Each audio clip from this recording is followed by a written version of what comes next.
Hey guys, welcome back. BDCKR here. We're back with our weekly Q&A thing.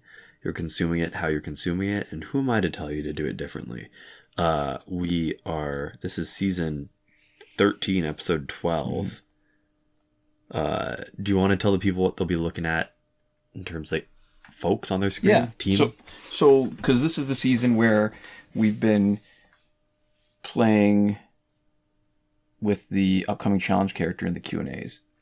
And we expect it to be Teen Titans Raven. And we're going to go into detail in our weekly recap when she actually shows up. But I do want to point out how she has pretty much the perfect Special 2. She's a perfect Special 2 specialist because of a number of things. One, it does a decent amount of damage. Two, it's spread over multiple hits that each do a significant chunk. She's not limited, like some of the higher stat characters, to only knock out opponents on the last hit. She can knock them out on any hit. And there's enough spacing that even when she hits multiple opponents, you don't lose out on too much of her damage because of hits that are coming on too fast that trigger during the in-between time where one opponent gets knocked out before the next person's tagged in to be able to take the damage.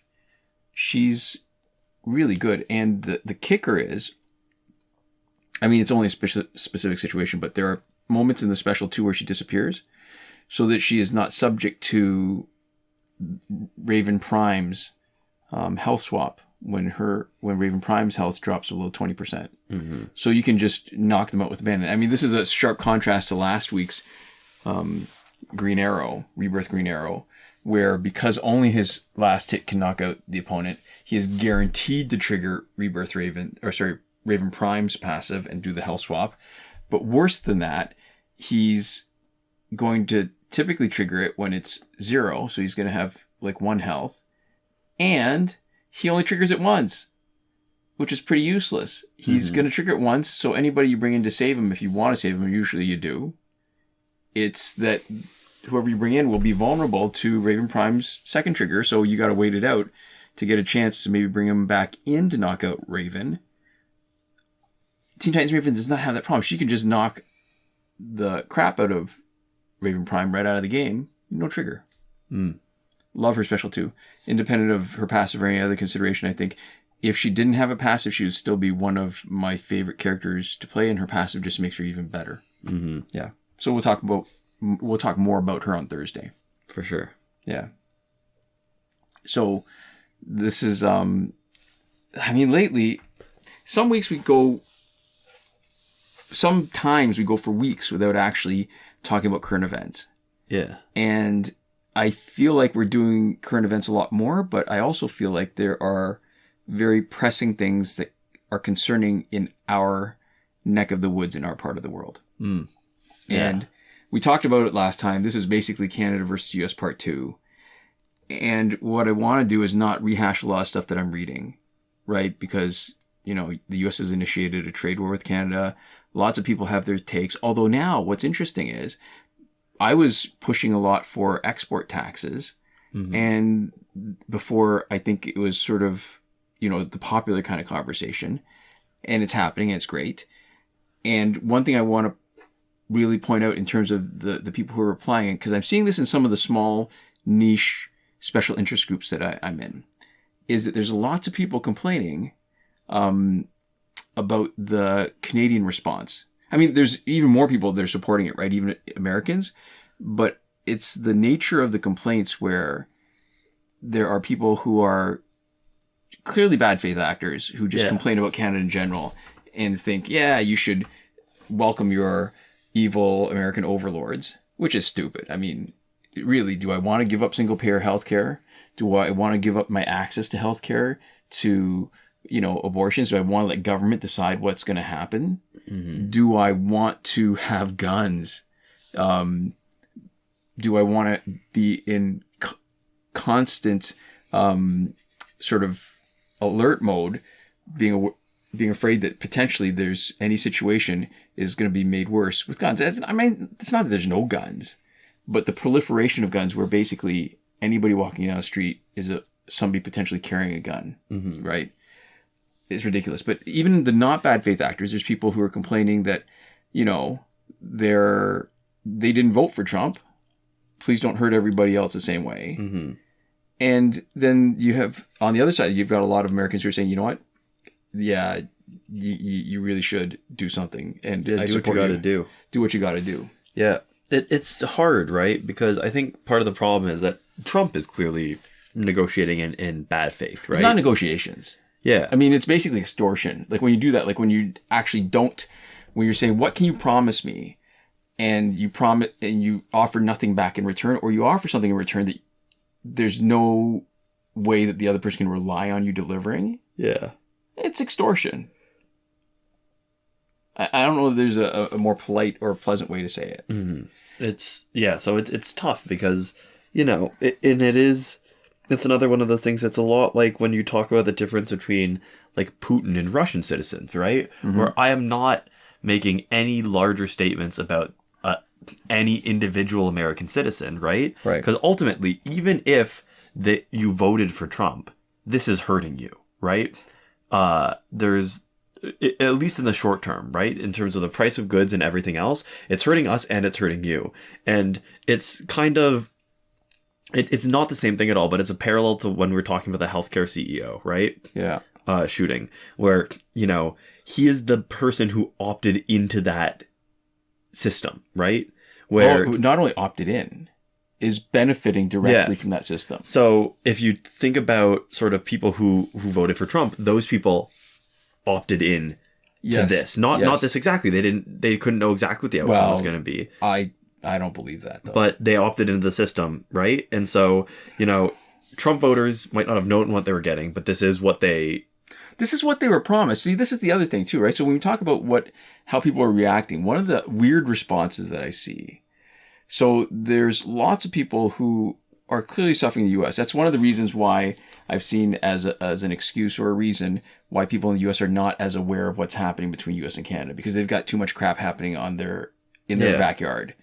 And to that, I have to say that I have sympathy for some people. The problem is that the people that are really vocally complaining about losing their jobs are people who are self-admitted Trump supporters.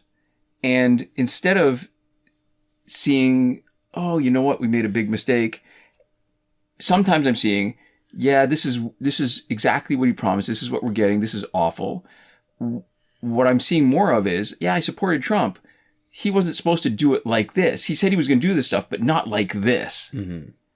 And it's very much that whole leopard eating faces meme idea where what these awful people are saying is, yeah, he was supposed to do bad things, but to other people. Yeah. And I have no sympathy for that kind of thinking, because there's a saying, right? The enemy of my enemy is, the enemy of my enemy is my friend, or something like that. Yeah.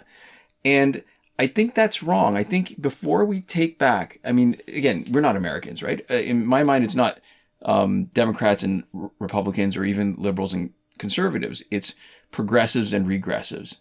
So the people that are progressive versus the people that are regressive, mm-hmm. right? That really want to take away the progress that we've made. And the argument's often been made that when people realize that they've done the wrong thing, we should welcome them in with open arms into the resistance, basically, the rebellion. Yeah. And I say that may be true to a point, but only if they're able and willing to acknowledge the mistake that they made. Because if they haven't, they are still part of the problem. Because you can trust them only as far as their self-interests align with yours. And as soon as their selfishness is out of line with what you care about, they're going to be your enemy again. Yeah. It's kind of the same thing where you talk about like corporate sponsors for stuff like Pride, right? Mm-hmm. And I'm using this as an example specifically because I think it's relevant right now. Right. So the background is that Toronto Pride, I think at least 3 of the big corporate sponsors, like hundreds of thousands of dollars, have pulled out. And the thinking is maybe that it's because they are multinational companies. So they are... that deal business in the US, yeah. Right.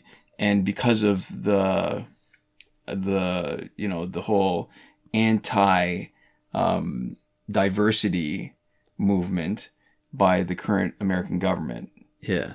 Is that companies are trying to be careful and not fall afoul of that kind of thinking on the chance that they're going to end up getting punished for it in the States. But the point is that there are people and companies and just entities, right, that will be in support of whatever thing is beneficial to them, right? Companies were not supporting Pride because of a really deep-seated corporate valuation of queer identities. At least these ones aren't, clearly. Yeah, and there's also always exceptions, but I think the larger the company is, the less those types of decisions and sponsorships and resources being thrown around are being driven by like ideology, right? Yeah, so maybe I will maybe counter that. Only it's less the size as it is the number of shareholders. Fair enough. Where they feel like they're beholden to some faceless mass of people. But I think to some extent it is size. There's some notable exceptions, right? Like Ben and Jerry's, right, as a company has always been very strongly ideologically motivated. Right. But I think broadly speaking, the more sort of money you have coming into and out of the doors, the more all the decisions ultimately become financial decisions, and the more people that you have responsibility to making profits for that, have nothing to do with the day-to-day operations. More that you're responsible for just making money at whatever cost. So it was good when there were corporate sponsors for Pride, because one of the main reasons why it was good, or that sort of rainbow washing, right, of all those companies doing Pride celebration like tweets and posts and whatever, sure. is that it was indicating that it was popular and profitable, that it was beneficial to stand with the queer community. That is what it was good. It was a barometer, it was an indicator of the cultural moment, more so than you go, oh man, I really love this bank now because they put a float up in the Pride Parade, right? It was good that it was beneficial to them, and the thing that you want it to be is you want it to continue to be beneficial to corporations, to be like LGBTQ affirming, right? Right. So that doesn't necessarily mean supporting them because you're loyal to them, but to understand and value creating a cultural context in which it is worthwhile for people to do it selfishly. I mean, it'd be nice if those are things that they stood for, but it's just as good. Yeah. It's just as good when this kind of reinforces the idea that we need to be more inclusive. Yeah. In general, I think I don't really need a business to be explicitly political, separate from the way that it operates itself. Right. I would also say, though, that it's unfortunate that queer identities are politicized, right? I don't think that should be a political thing at all. Right. What you do is one thing. Your existence is another thing. Yeah, like as a matter of policy, obviously, like anti-discrimination stuff, right? There's politics related to queerness in a way that there's politics related to sort of like motherhood, childbirth, and everything else, right? But the existence of and needing to affirm sort of the fact that they have like equal value as people should not need to be a political talking point. But yeah, so it's unfortunate that we're seeing the tide change where it seems like the neutral or beneficial position is sometimes a more regressive, conservative one. So one of the things that, I mean, for all the different things that the Trudeau the first, Pierre Trudeau did that was bad, like making deficit spending commonplace and acceptable. One statement stands out really strongly for me. It's something that he said correctly. The government does not belong in the bedroom of its citizens. Yeah. And it's absolutely true. Like, there's so many things. The thing that's wild to me is how much the American government likes to make noises about freedom and less government control. And then when those regressives are in power, they're very happy to enforce more control. What other kind of healthcare does the government legislate instead of allowing the experts to decide what's actually best. Mm-hmm. It's wild. It's just, I'm in just that kind of mood. I'm in a sort of a, I'm feeling a little bit pessimistic. But, I guess the one thing I'm grateful for is that it seems like there's a will in Canada to sell. Yeah. There's a lot of movement on actual things that are being done. Boycotting American products. I mean, I was in the grocery store today. All those signs and tags of Canadian made, produced, or... I'd like it better if they were accurate. Yeah? Because I'm reading a lot of stories from people who are going in the store and seeing the labels on the shelves and then looking at the labels on the packaging and seeing something different. Oh, that's too bad. Yeah. Well, listen, again, I like that Trudeau II has finally called it like it is. This whole fentanyl thing is a pretext. The whole trade imbalance thing is a pretext. Because the only time the president is supposed to be allowed to, take over the responsibilities of Congress for the spending is when there's a security risk. Mm-hmm. And he's put the lie to that. Basically, he's admitted that it's a trade war, that it's really just to, stick it to Canada. And you know what, Americans? It's wild to me. This is where, if you're American and listening to this, I am waiting with bated breath, and I feel like I'm going to be waiting a long time, for you to use your Second Amendment rights to implement them the way they were intended, where it was meant for the regular person in a well-regulated militia to exercise the power to refuse to be subjugated. Yeah. And you are being subjugated. You are being abused. Your reputation is being abused. Your tax dollars are being wasted. Your government infrastructure is being destroyed. Yeah.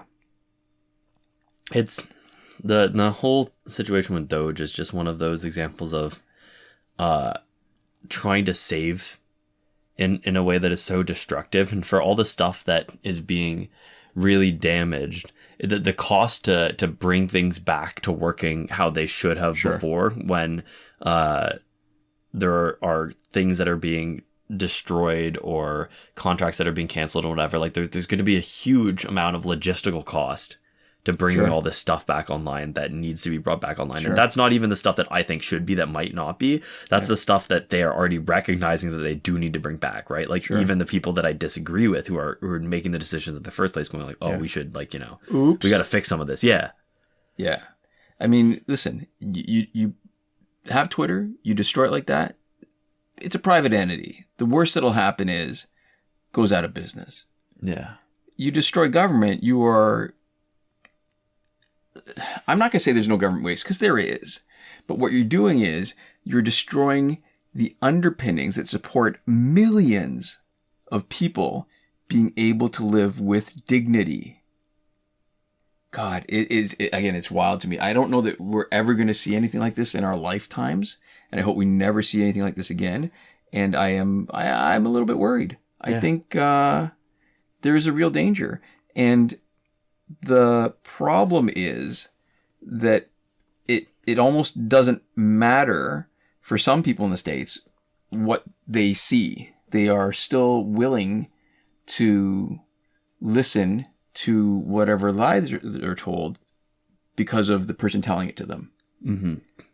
So what I'm hoping is that there will be some people in the United States who acknowledge, you know what, I voted for them. It was the wrong reasons. I made a mistake. Yeah. I'm still waiting for that. So we'll see. If there's anybody in the States, I would love to hear or see some of your comments on this video. Mm-hmm. Yeah.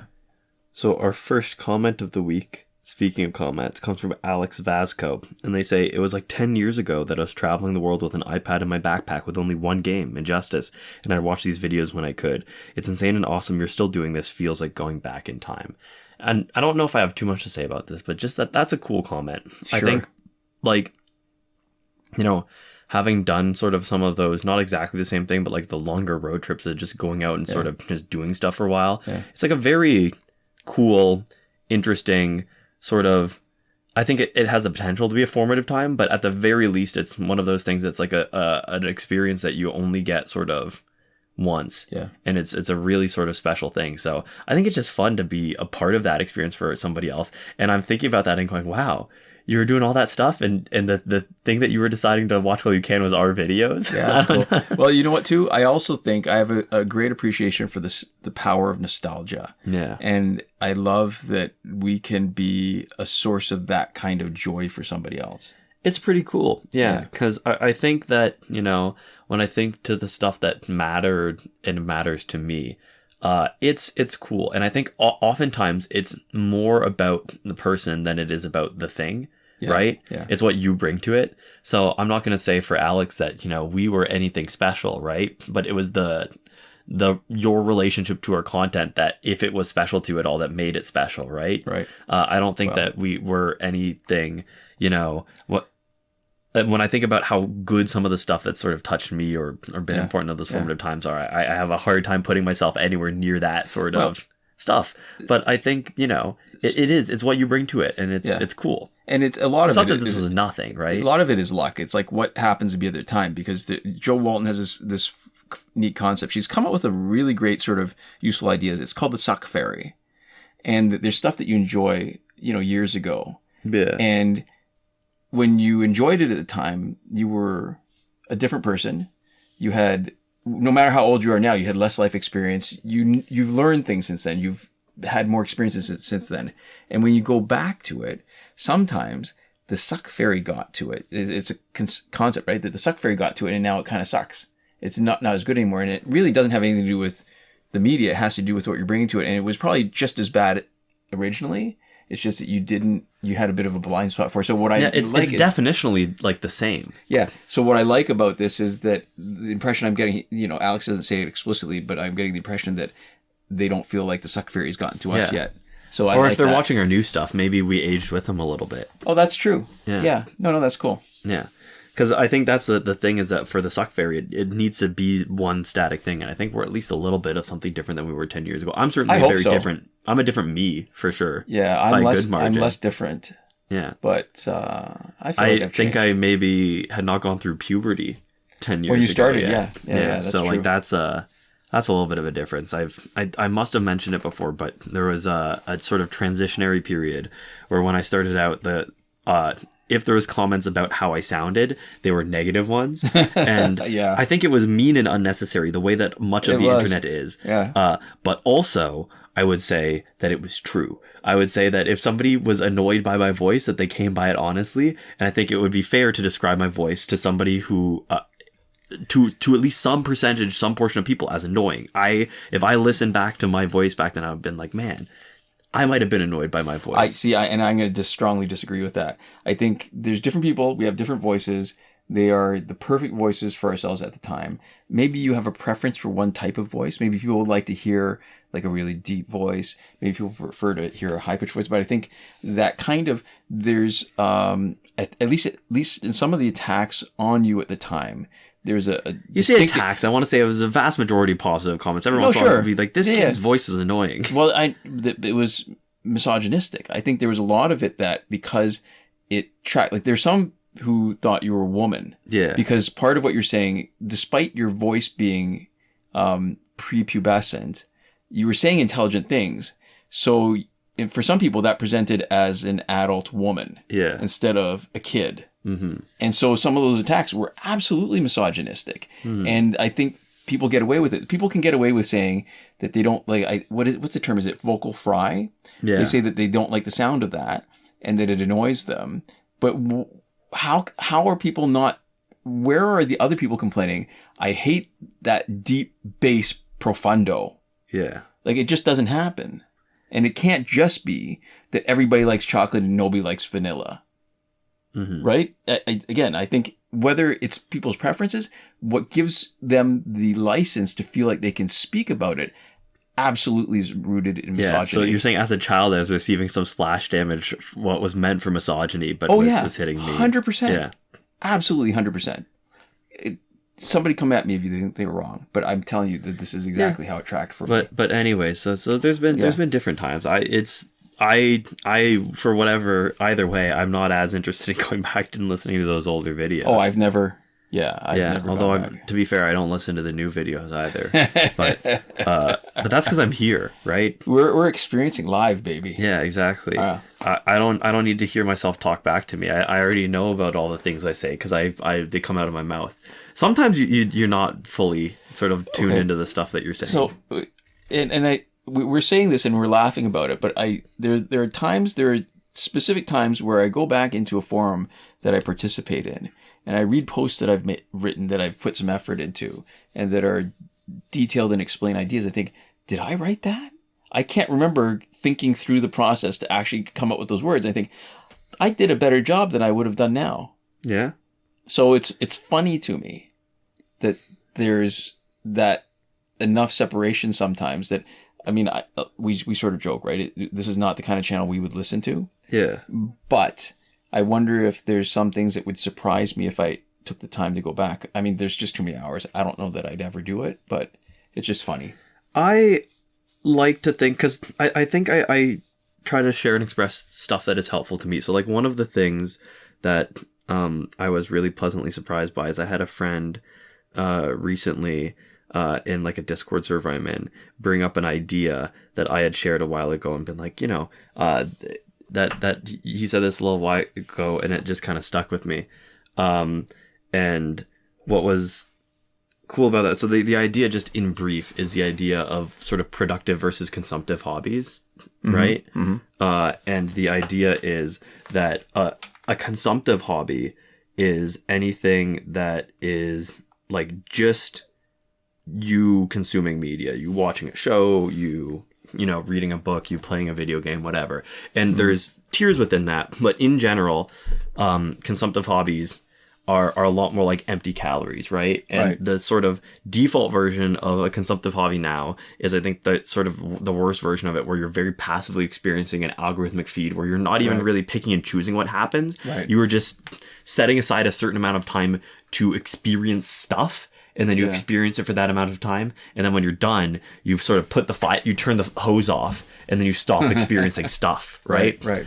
And then productive hobbies are anything that you make something out of, right? And so the sort of purest version of productive hobbies is like, I think, making a physical good, right? There's something that like literally exists that is sitting in the world, right? But this is a productive hobby. Yeah, but that's what I'm saying. And then there's tiers. And I think, this is a productive hobby. Anything that has an output that is a thing. And then I think that can even go to, like, for example, like working out, where the product is like the change in your body. What about things like works of art that are meant to be ephemeral?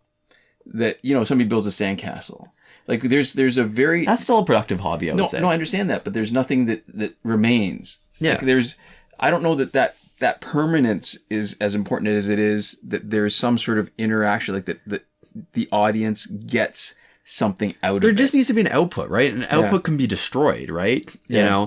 But that, as a rule of thumb, they go hand in hand, because I think you need to consume enough of that type of thing to get a better eye for what makes it good, right? And to develop your taste for it. But that in general, productive hobbies are nicer and more fulfilling than consumptive ones, is my broad thing. Is that if you can choose between them, especially for similar stuff. So like the example for me is watching videos versus making videos, right? And the process of making a video helps you build skills, right? Even if you never make a video again, or it never gets popular, it helps you refine your ability to communicate information. It helps you have an understanding of what is and isn't visually entertaining. It forces you to slow down and spend a lot of time, because if you're making videos, I mean, this is sort of not the best example, but if you're like editing a video, for example, you're listening back to your idea, you're refining it, you're you don't just have an idea, you have to see how it feels in the world, and then go, is this the format and mode that you want to take? And the other thing too is that it feeds back into the other thing, where if you're making stuff, when you watch a YouTube video, you go, oh, this is the cut that they use. This is whatever. And you start to think about the structure and the craft of making it in a way that can increase your appreciation for the effort that goes into the thing that you're making, right? And that can be true for music or videos or whatever. And so that was the idea. But my point is that, you know, I try to express ideas that are helpful, that would be helpful to me if I hadn't already thought of them, or that help refine my own understanding of them by talking through them and stuff like that. So to some extent, I do, you know, this is not the kind of thing I would listen back to because I said it, right? Right. But also, it's the kind of thing that if I was at the right time in my life, or if I was lacking a perspective that was similar to mine, that if somebody made the same kind of thing as me, but from a different perspective, that I hope it would be helpful or potentially interesting to me. Right. Right. Because I think if you're saying stuff that is really not useful or interesting to anybody, then there's no point in putting it out. Right. Yeah. And so it's not always clear to me on a moment-to-moment basis what the sort of explicit value proposition to the audience is of one of these videos, but I hope on the balance that there's some like interesting or useful ideas expressed here to some extent. And that's not to, you know, as like, I'm not making myself into an auteur. I think that that's like just the way that I engage with the world is hopefully that's true for like most conversations I have. Right. Right. Yeah. No, that's a good point. I hadn't thought about it like that. And when you first said consumptive versus productive, I was thinking more along the lines of the kind of hobbies where you're collecting stuff. Yeah. But I think that the kind of separation that you're making, the delineation you're making, is probably a little bit more useful and more important. Well, and I think that that's a version of making a consumptive hobby a productive hobby. If you like reading comic books and you then decide to collect and to learn about the rarity and how to keep them in good condition, and you build a collection and you find new comic books and you engage in that community, right? Even if you just, for example, like make a spreadsheet, right? Yeah. And you like in a video game, if you try to get all the achievements in a game, right? And you make a spreadsheet and organize your time, that to me is on the spectrum more towards the productive side than pure consumptive, right? And it's right. You know, because you're actually, besides potentially making a contribution, you're actually exercising something inside you. Yeah. Yeah. No, you're engaging more meaningfully. Yeah. And so I think that is, you know, and it's a spectrum where what I'm talking about, like just downing on the hose of content, turning it off when you're done, is the most pure version of consumptive only hobbies. Where like choosing a book to read, right? Yeah. And reading a good book is consumptive. But if you think about it and if you let it inform the way you view and understand the world, if you let it add richness to your world and you engage with it deeper, it is still on the consumptive side of the spectrum, but it's much further towards the productive. You can, and that's why I think it's useful, is because it's not just this is a bad thing to do, this is a good thing to do, but you can think about the ways that you spend your time, and spending your time mostly or entirely the same way, but moving it more towards the other way. So like, for example, for your feed, if you have like cooking videos or, therapy or emotional regulation content, if it's something that you might be able to apply to your life later, right? That moves it more towards productive. And so it's a way of sort of getting more out of your stuff. And, when you think about it, scrolling TikTok for an hour versus picking a book that you're interested in and reading it, right? Yeah. Going even just moving more towards productive and more away from consumptive as a rule of thumb is a more satisfying way to spend your time, in my opinion. And I stand by that. Right. Yeah. Right. Anyways. It definitely offers a different kind of satisfaction. I think you need both.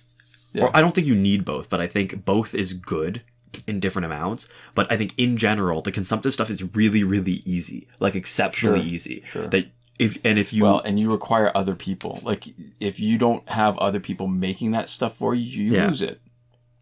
But in the world that we live in, there's always going to be it. And I think it's super easy to just spend all day, every day, just pure consuming. And I think that it's sort of like the junk food stuff. So both are good. I think a balanced life, in my mind, has both and still has probably a lot more consumptive than productive. But because the productive stuff has a higher barrier to entry, just even on like a cognitive level of getting off your butt and doing something, that in general, it's the thing that I need to push myself towards. I don't need to push myself towards sitting down and scrolling, right? Or sitting down and clicking on YouTube videos. That's easy. So you need to push yourself to do the harder thing that is often ultimately more satisfying. Right.